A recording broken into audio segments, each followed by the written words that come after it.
Brighton themselves needed that win, didn't they, after their surprising 4-0 defeat at Luton in midweek. And they scored 3 first-half goals to give them a comfortable half-time lead before then securing a 4-1 victory in the end, which has heaped more pressure on the Palace boss, Roy Hodgson. While they defeated Sheffield United last Tuesday and sit in 14th, they've won just 4 of their past 17 league matches.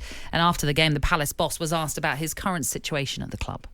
Well, I think, you know the answer to that question. I think that for football clubs, fans need to be behind them and hopefully egging them on and giving them support and trying to sort of keep pushing them in the right direction. When that doesn't happen, it can't be good. Of course it can't be good.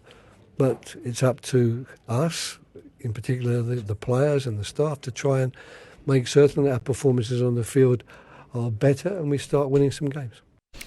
It's one of those results, Cass, where I think a lot of people were thinking, can we expect a statement from Crystal Palace?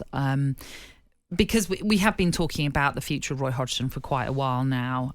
Results not going the way they would have liked it recently, certainly. I know injuries have played a part, especially to 2 of their key personnel in Eze and Elise, and it was the latter who was on the bench, came on as sub, but only lasted about 10 minutes before he had to go off with injury. Are you surprised that Hodgson's still in a job?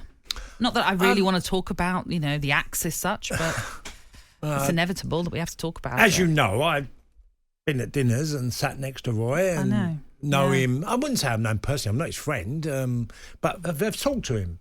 And huge respect, but he started his management career in 1976. We're now in 2024. Yeah. He's been around the block. He's managed in Sweden. He's managed in Switzerland. He's managed in Italy. He's managed in England.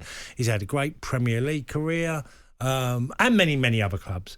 So I find it strange that Roy hasn't... when you see Jurgen Klopp go...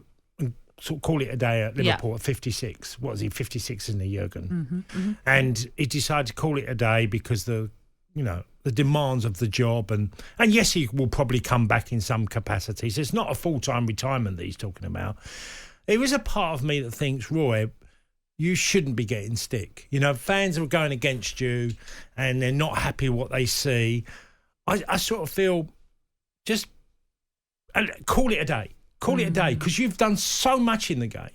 Look at how many clubs he's managed and how, he saved Palace last time round when looked like they were going down under Patrick Vieira, turned it around.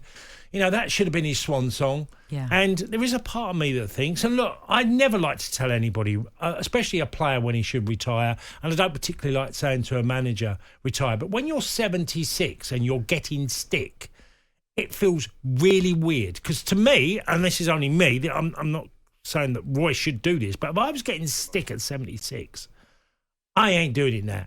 I'm not going to go through that. I've been there. I'm too long in the tooth. I ain't going to accept, and it's not saying you're accepting failure. You're not. I just think that you've done so much and it's going to be tarnished by the end of your management career with a real downside. And I feel he doesn't deserve that. I think that's it. I think that's exactly what you're saying. It's you don't want his career to end on a whimper, on a disappointment, on everyone thinking, he should have gone a little bit earlier. And you're absolutely right. And him make the choice. Yeah, absolutely. And also you're right to say, this is a manager, he's been in the game for so long and we do need to respect him for that reason. But it's just a shame the way it's going. I mean, I saw on social media the reaction to this result.